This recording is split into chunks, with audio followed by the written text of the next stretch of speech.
Oh, selesai. Terima kasih, Bapak Ibu sekalian. Kita bicara tentang COVID ini, sepertinya apa ya? Setiap hari ini sesuatu yang kesannya menakutkan, gitu ya. Sudah sejak November tahun lalu, ya, muncul pertama kali di Wuhan sampai hari ini kita masih berada di dalam kondisi dan situasi yang sama. Sampai kapan kondisi ini bisa berakhir gitu ya, dan kita kembali kepada kehidupan kita yang normal? Wallahu a'lam bishawab. Kita tidak tahu. Tetapi di tengah pandemik ini kita membutuhkan sebuah spirit. Kita membutuhkan sebuah semangat bahwasanya masih ada harapan terhadap kehidupan kita. Ini adalah sesuatu yang berulang di setiap tahun, di setiap dekade, ya. Kita berharap tidak akan terulang kembali. Kenapa kita punya harapan? Bapak Ibu sekalian, pada hari ini, ya berdasarkan data dari gugus tugas COVID, bahwasanya dari total penduduk Indonesia yang berjumlah sekitar 268 jutaan itu, baru 0,15% saja yang terindikasi positif, ya, sekitar 400 ribuan. Dan alhamdulillah, ya, ini yang menjadi semangat kita, spirit kita, bahwasanya 82% dinyatakan sembuh, ya. Dari 406 tadi 334 sekian itu dinyatakan sembuh, dan mortality-nya hanya sekitar 3%, 13 ribuan. Jadi ini sebuah harapan yang bagi kita adalah sesuatu yang positif. Nah, oleh karena itu, jangan sampai kita dengan menghadapi situasi ini membuat kita takut yang berlebihan. Nah, oleh karena itu, sebelum kita lanjut ke dalam sharing session ini, izinkan saya, jadi nama panggung saya adalah Captain Yadi. Kebetulan memang saya sedang berdinas di salah satu maskapai penerbangan di Indonesia yang memang sedang mengalami keterpurukan di kondisi ekonomi yang ada saat ini. Tapi kita tetap semangat, kita tetap memberikan pompa energi kepada semua orang yang ada di Indonesia bahwasanya badai pasti berlalu. Nah, sebelum itu mari kita dengarkan dulu sambutan dari Ketua Yayasan Berdaya Kreasi Terpercaya atau Yayasan BKT yang telah menyelenggarakan acara ini. Jadi di tengah pandemi ini kita tetap berbuat, ya. Oleh karena itu, mari kita dengarkan sambutan dari Bapak Kus Rinaldi. Kepada Bapak Kus Rinaldi, kami berikan waktu dan tempat. Silakan, Bapak. Baik, terima kasih Captain ya. Assalamualaikum warahmatullahi wabarakatuh. Pertama kita bersyukur pada Allah SWT atas karunia kesehatan ya, terutama kesehatan, sehingga pada sore hari ini kita bisa kembali ya BKT bekerjasama dengan para pakarnya dalam seminar, katakanlah webinar atau kajian ya. Karena pada kebiasaan kita BKT setiap bulan atau sebulan 2 kali itu mengadakan seminar via Zoom tentunya. Baik, tema kali ini sangat menarik ya, karena nanti kita akan mendengarkan pengalaman langsung ya para dokter yang terlibat, kemudian juga termasuk yang kebetulan mendapat cobaan dalam COVID ini. Sekilas saya sampaikan, betul Captain, di lokasi saya, di domisili tempat saya tinggal ini, kebetulan saya RT juga ya. Jadi pada bulan Oktober ini, sebelumnya ini kan sudah masuk akhir ya, pekan keempat bulan Oktober, itu ada 9 orang yang positif di RW saya ini. Nah, tapi alhamdulillah dalam pekan ini sudah tinggal 1 saja, masih 1 yang positif. Artinya alhamdulillah penurunannya sangat signifikan nanti ya. Dan kita juga membaca di pengumuman di Pemda DKI, walaupun masih ada transisi PSBB transisi sampai dengan awal November, tapi kurvanya sangat menurun. Dan ini patut kita syukuri. Tentu selain itu kita tetap waspada ya terhadap warga yang masih keluar dan lengah dengan memakai masker, jaga jarak, dan sering mencuci gitu ya, dan mandi setelah dari luar. Baik, terima kasih kepada para narasumber. Di sini saya baca ada Dr. Rinda, kemudian ada Dr. Andika, dan Ustadz Abdurrahim ya. Terima kasih sudah bergabung dalam session kali ini. Mudah-mudahan apa yang kita bicarakan ini bisa memberikan manfaat yang banyak bagi para pendengar ya, yang bergabung dalam Zoom ini, sehingga nantinya kita bisa mengambil beberapa hikmah dan pelajaran tentunya untuk kita sampaikan mungkin kepada rekan, kepada teman-teman yang tidak hadir. Mudah-mudahan ini bisa berlanjut kerjasama yang baik ini. Terutama saya mengucapkan terima kasih kepada Dr. Feby ya yang sudah mengkonekkan dengan BKT dan teman-teman di kesehatan gitu ya. Mari kita dengarkan secara seksama, khusyuk. Saya akan standby full mendengarkan acara ini sampai selesai. Nanti mudah-mudahan kalau ada pertanyaan dan lain-lain kita akan dengarkan bersama-sama. Terima kasih Kapten. Lanjut. Terima kasih. Silakan. Assalamualaikum warahmatullahi wabarakatuh. Waalaikumsalam warahmatullahi wabarakatuh. Terima kasih Pak Kusripudi yang telah memberikan kata sambutan dari Yayasan BKT terkait penyelenggaraan acara sharing session ini. Oke, Bapak Ibu sekalian, waktu kita memang tidak banyak, kita hanya sampai 17.30. Semoga di sini banyak orang Jakarta gitu ya, supaya waktu maghribnya itu sama. Karena kalau nanti ada yang wilayah Indonesia Tengah ataupun Timur, tentunya mereka sudah mendahului untuk maghribnya. Nah, hari ini, sore ini kita sudah bersama-sama dengan 3 narasumber kita yang siap berbagi, ya, siap untuk menyampaikan pengalaman dia, terutama ini Dr. Rinda yang sebagai survivor atau sebagai penyintas COVID-19. Izinkan saya untuk menyampaikan sedikit biodata daripada ketiga narasumber kita. Sambil saya bacakan dan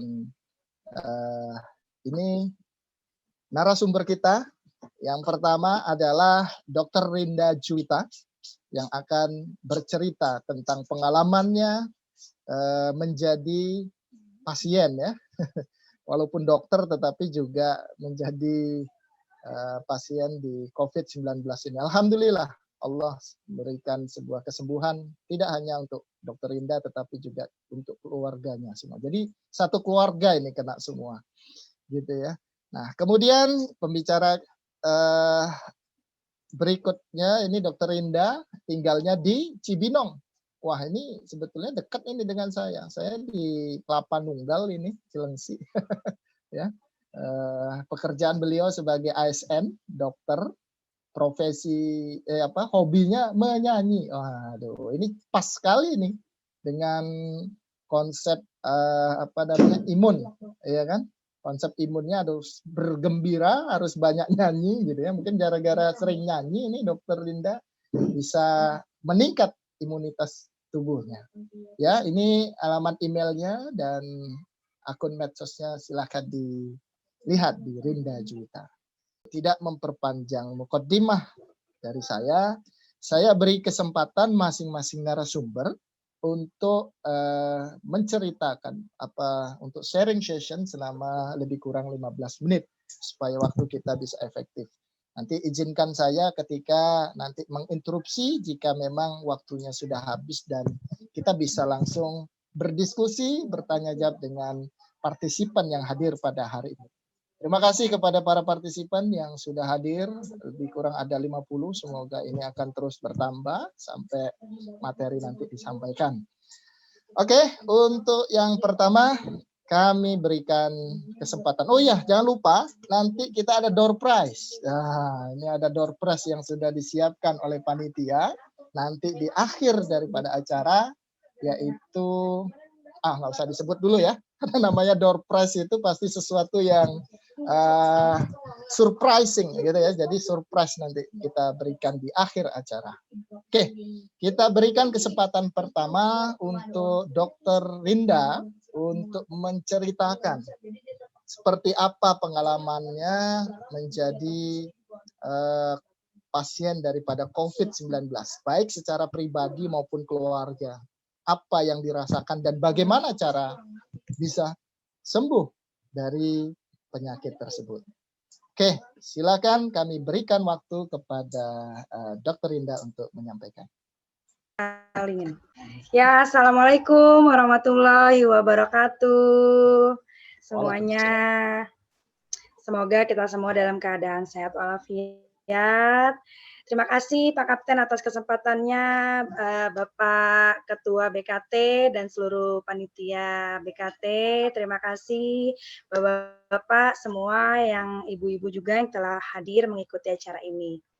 Ya, perkenalkan, tadi sudah diperkenalkan ya, sebelumnya saya Rinda, saya adalah penyintas COVID-19. Saya terkena COVID-19 bulan September bersama dengan 5 anggota keluarga lainnya. Biar lebih lengkapnya, saya sudah membuat sedikit paparan ya, bisa saya sampaikan. Ya, saya bilangnya saya menang. Kami, keluarga saya bilangnya kami menang berjuang melawan COVID-19. Alhamdulillah ya. Sebelum saya menceritakan bagaimana saya bisa memenangkan, saya mau sharing dulu nih Pak Kapten nih, bagaimana sih sebelum saya terkena COVID, apa sih yang saya lakukan, kok bisa sampai kena saya seperti itu.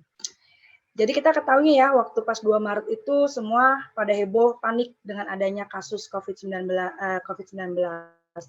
Semua panik, termasuk saya juga, kita nyari hand sanitizer susah. Saya mencoba mencari berita-berita tentang COVID-19, dan anak-anak sekolah di rumah. Nah, itu menjadi suatu tantangan awalnya. Akhirnya saya mencoba memikirkan apa sih kegiatan yang kira-kira membuat anak-anak senang di rumah, tidak keluar rumah. Ataupun misalnya anak keluar rumah, dia pakai masker. Biasanya kalau pergi hanya di mobil aja sama saya. Saya udah mulai pakai masker, berita-berita di awal itu udah mulai pakai masker, tapi saya masih belum pakai masker yang baik dan benar nih Pak Kapten nih. Masih di dagu, masih buka-buka seperti itu. Tapi saya sudah ada kesadaran bahwa saya sudah percaya bahwa ada COVID sejak 2 Maret tersebut. Rumah saya disinfektan. Kalau misalnya kita pulang dari luar-luar, kita semprot semua barang-barang, pakai sanitizer. Pulang ke rumah langsung masuk baju ke mesin cuci, kita mandi, seperti itu. Terus apa sih yang membuat saya sadar saya menerapkan protokol kesehatan dengan baik dan benar? Saya mau sharing sedikit. Saya pernah ditugaskan ke Wisma Atlet dari kantor. Itu saya menjadi petugas keselamatan dan kesehatan rumah sakit. Di situ saya lebih percaya lagi bahwa ini benar COVID nyata. Saya seperti masuk ke rumah sarangnya, rumahnya COVID gitu. Jadi saya lebih aware. Saya akhirnya di situ mencoba untuk menjadi agent of change. Saya dibilangnya bawel kalau di sana. Suka ngingetin teman-teman jaga jarak, pakai masker. Itu salah satu yang membuat saya lebih aware terhadap protokol kesehatan untuk menjalankannya dengan lebih baik. Karena kan masih banyak banget nih Pak Kapten nih yang tidak percaya COVID gitu. Nah, di sana tuh benar-benar memang banyak pasien COVID. Jadi memang nyata COVID itu seperti itu. Saya membuat di lift supaya pada jaga jarak, kami membuat tanda-tanda, sampai masuk kamar saya semprot semua barang-barang, itu saking saya parnonya, takutnya saya terkena COVID seperti itu. Jadi saat saya bertugas di Wisma Atlet, dulu yang saya pakai maskernya masih asal-asalan, pulang dari Wisma Atlet atau saat di Wisma Atlet, saya begini, pakai masker dan juga pakai face shield. Atau kalau nggak pakai face shield, saya pakai masker double. Lalu tadi sudah saya ceritakan September 2020 itu saya terkena COVID, saya, suami saya, 2 anak saya, dan 2 ponakan saya, 6 orang totalnya. Gimana sih kok bisa terkena? Apa sih yang dirasakan dengan saya terkonfirmasi dan keluarga saya terkonfirmasi COVID-19? Awalnya takut, sedih, bingung. Pertama kali itu yang positif adalah suami saya. Pulang dari dinas luar, lalu saya minta swab, lalu hasil swab-nya positif. Rasanya kaget, takut, bingung, sedih. Jadi masih normal nih. Buat teman-teman, saya berharap jangan sampai kena. Saat kena, punya rasa kaget, takut, bingung, sedih itu wajar. Memang itu normal. Yang saya lakukan, saya menghubungi teman terdekat saya, yang itu Unifebi ya, salah satu panitia BKT. Saya cerita, saya WA, terus saya menghubungi teman saya yang lain. Saya menangis sebagai manusia normal, saya pasti sedih, saya menangis. Saya tahu suami saya terkena COVID-19 tanggal 16 September. Itu adalah hari ulang tahun pernikahan kami. Jadi kadonya saya dikasih hadiahnya tuh suami saya COVID dan itu banyak merubah sekali hidup saya sampai saat ini. Jam 10 malam saya tahu suami saya terkonfirmasi COVID-19. Waktu itu suami saya sudah isolasi juga, jadi saya tidak bersama suami saya. Lalu saya bertanya sama Allah nih, kenapa saya yang kena? Tapi itu mengakibatkan saya nggak bisa tidur sampai jam 2 pagi. Tapi saya menenangkan diri, saya memberitahu suami, ternyata suami lebih tegar dibanding saya. Dia bilang bahwa ini memang sudah ketetapan Allah, kita jalani saja, dan itu membuat saya lebih kuat. Saya memberitahu keluarga karena memang saya ini posisinya rumahnya berdekatan dengan adik ipar. Jadi saat saya memberitahu keluarga, adik ipar pun positif. Oh, orang pilihan, kita adalah orang pilihan.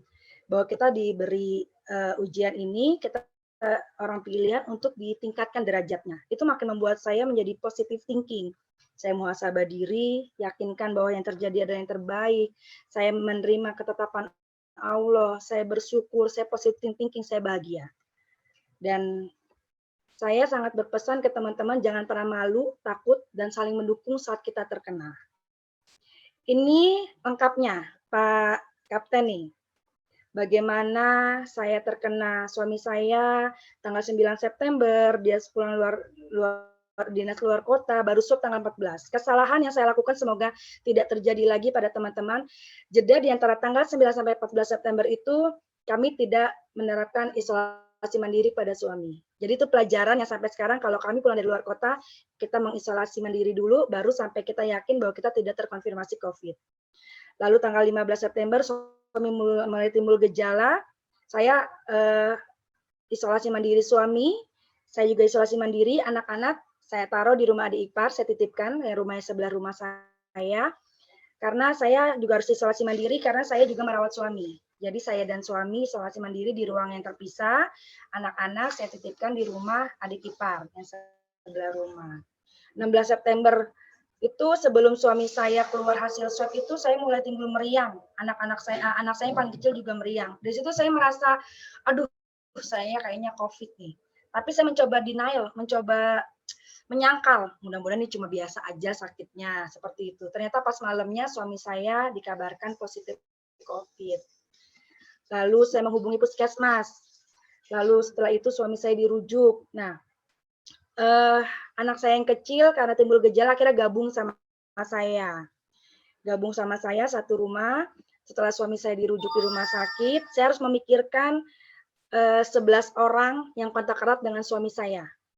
Termasuk saya, kedua anak saya, ponakan, adik ipar, mertua, itu harus saya pikirkan bagaimana saya untuk melindungi mereka. Dan alhamdulillahnya seluruh keluarga saya mendukung dan sadar akan kesehatan. Jadi mereka sadar bahwa ayo kita cari tahu bagaimana kondisi kesehatan kita. Jadi saya benar-benar mendapat dukungan dari teman, dari keluarga, dari suami saya sendiri, dan juga dari anak-anak yang tetap ceria, seperti itu. Lalu 18 September anak saya yang besar dan ponakan saya yang kecil timbul gejala juga. Situ saya udah mulai agak was-was, saya makin lebih tinggi lah keyakinan saya bahwa kami terkonfirmasi, tapi saya tetap mencoba positive thinking. Mudah-mudahan kita nggak kena. Terus sambil menunggu swab, kita tanggal 20 September 11 orang itu swab, sambil menunggu swab ini kita tetap menjalankan protokol kesehatan. Tetap melaksanakan gerakan masyarakat hidup sehat, makan makanan yang bergizi, vitamin, olahraga. Kami berusaha untuk melawan COVID-nya, walaupun kami tidak tahu bahwa kami positif atau negatif, tapi kami mencoba menempatkan diri bahwa kami sudah positif, seperti itu.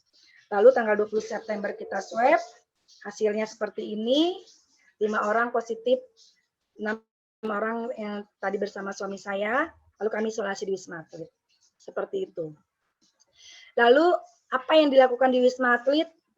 Yang saya lakukan, saya banyak belajar dari anak-anak. Jadi saya beruntung banget, saya bersyukur banget sama Allah bahwa anak-anak positif. Waktu awalnya mungkin sedih, anak-anak positif, karena berpikir bahwa kasihan sama anak-anak, anak kecil positif gitu kan. Saya merasa bersalah ke anak-anak, tapi setelah saya menjalani hari-hari saya di Wisma Atlet, malah mereka menjadi guru saya.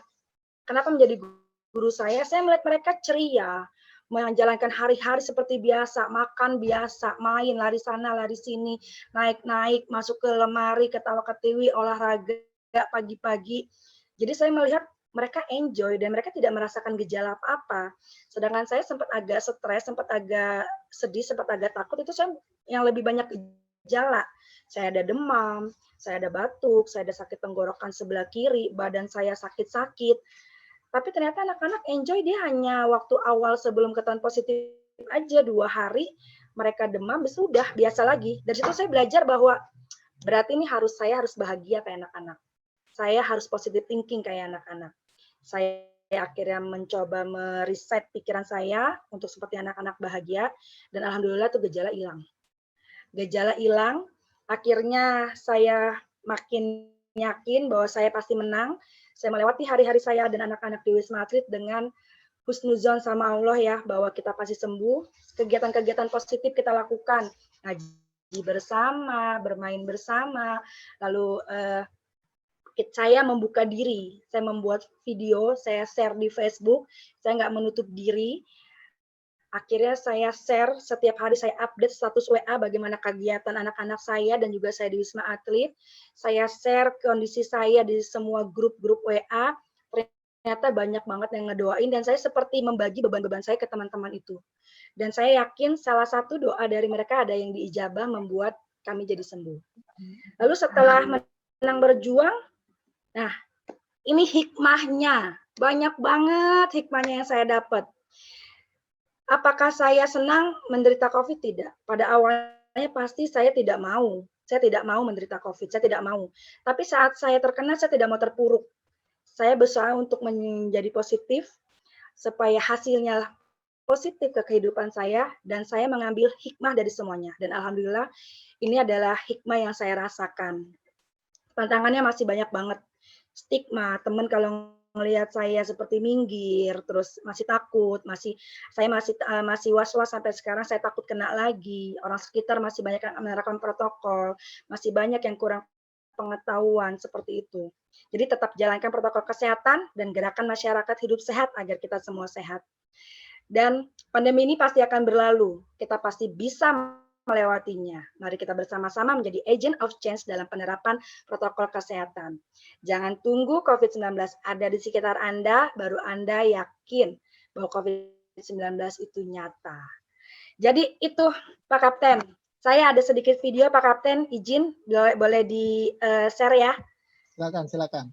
Ini seperti rangkuman yang tadi saya ceritakan, bagaimana kami menghadapi COVID-19 dari awal sampai selesai.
Tanggal 16 September 2020. Hari yang sebenarnya sangat spesial buat saya dan suami saya karena itu adalah hari ulang tahun pernikahan kami. Tapi ternyata Allah tuh maha baik ya, maha baik banget. Dia kasih hadiah yang luar biasa, membuat perubahan dalam hidup kami, dan insya Allah perubahan itu lebih ke arah lebih baik. Saya kena virus corona. Kalau nggak mau kena, kita harus pakai masker, cuci tangan, jaga jarak, makan obat, makan vitamin C, dan kita menjaga kebersihan.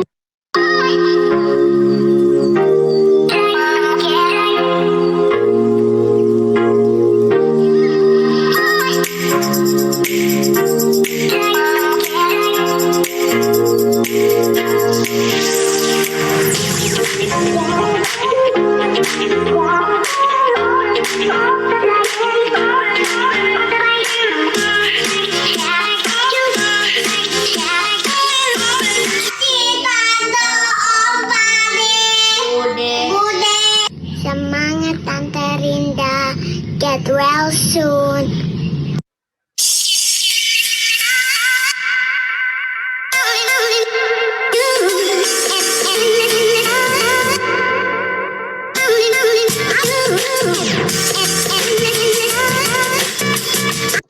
Ya, itu Pak Kapten, sharing-sharing saya, pengalaman bagaimana saya dan keluarga saya menjadi orang pilihan yang insya Allah banget saya menerima apa yang ditetapkan oleh Allah, dan saya yakin bahwa derajat kami ditingkatkan sama Allah dan sekarang dikasih jalan sama Allah untuk bisa bermanfaat buat orang banyak. Alhamdulillah, terima kasih. Subhanallah, alhamdulillah. Luar biasa penuturan dari penyintas COVID kita pada sore hari ini, Dr. Indah, yang telah berbagi kepada kita semua pengalamannya. Jadi kita baru percaya kalau bahwasanya COVID itu ada setelah ada memang yang menjadi pasiennya gitu, yang terkena gitu. Tapi dari Satgas tugas COVID ini menyampaikan bahwasanya dari 100% orang yang terkena COVID itu 80%-nya itu tanpa gejala gitu. Jadi tidak tahu dia bahwasanya dia terkena daripada COVID-19 ini. Dan mortality meningkat itu ketika memang ada penyakit penyerta yang diderita oleh si pasien. Nah, terima kasih Dr. Indah atas sharing session-nya. Jadi nanti Sama-sama. kita akan buka sesi tanya jawab di akhir ya. Tapi nanti saya ingin memberikan kesempatan dulu untuk narasumber kita yang kedua. Jadi kalau tadi Ibu Dr. Indah, beliau sudah dinyatakan sembuh dari COVID-19 ini. Pertanyaannya adalah, apakah beliau sudah imun terhadap COVID ini? Apakah ada kemungkinan beliau akan terkena kembali? Ya kan, tentu orang akan bertanya-tanya. Sampai hari ini vaksin daripada COVID itu sendiri belum bisa didistribusikan kepada